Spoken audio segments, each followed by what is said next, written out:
మూడుముళ్ల బంధంతో దాంపత్య జీవితంలోకి అడుగుపెట్టే జంట జీవితాంతం అదే బంధాన్ని కొనసాగిస్తారు. అయితే కొందరి విషయంలో మాత్రం ఇందుకు పూర్తి విరుద్ధంగా జరుగుతుంటుంది. కొన్నిసార్లు తాళి కట్టే వరకు పెళ్లి సవ్యంగా జరుగుతుందన్న నమ్మకం ఉండదు. ఇంకొన్నిసార్లు పెళ్లి జరిగిన తర్వాత కూడా అనేక కారణాలతో దంపతులు విడాకుల వరకు వెళ్తుంటారు. ఇలాంటి సంఘటనలకు సంబంధించిన వార్తలు సోషల్ మీడియాలో తెగ వైరల్ అవుతుంటాయి. తాజాగా ఓ విచిత్ర ఘటనకు సంబంధించిన వార్త నెట్టింట చక్కర్లు కొడుతోంది. శోభనం గదిలో వరుడికి ఓ వధువు వింత కండిషన్ పెట్టింది. నన్ను ముట్టుకోవద్దు, ముట్టుకున్నావంటే విషం తాగి చచ్చిపోతా అంటూ బెదిరించింది.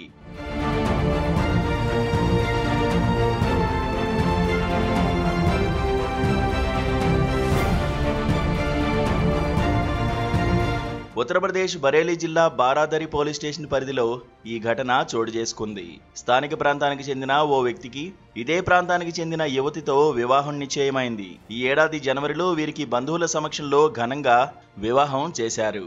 ఇంతవరకు అంతా బాగానే ఉంది, కానీ శోభనం రోజున షాకింగ్ ఘటన చోటు చేసుకుంది. మొదటి రోజు రాత్రి ఎంతో సంతోషంతో వధువు వద్దకు వెళ్లిన వరుడికి విచిత్ర అనుభవం ఎదురైంది. నన్ను ముట్టుకోవద్దు, బలవంతంగా ముట్టుకున్నావంటే విషం తాగి చచ్చిపోతా అంటూ వధువు బెదిరించింది. ఆమె మాటలతో షాక్ అయిన వరుడు నచ్చజెప్పే ప్రయత్నం చేశాడు. ఎంత చెప్పినా కూడా ఆమె వినిపించుకోలేదు. చివరకు కారణం చెప్పమని ఆమెను పదే పదే అడగ్గా అసలు విషయం చెప్పేసింది. నేను పెళ్లికి ముందు ఓ యువకుడిని ప్రేమించాను. ఇప్పటికీ అతన్నే ప్రేమిస్తున్నాను. నా భర్తగా అతడికి ఒక్కడికే అర్హత ఉంది అని చెప్పడంతో వరుడు ఒక్కసారిగా కంగుతిన్నాడు.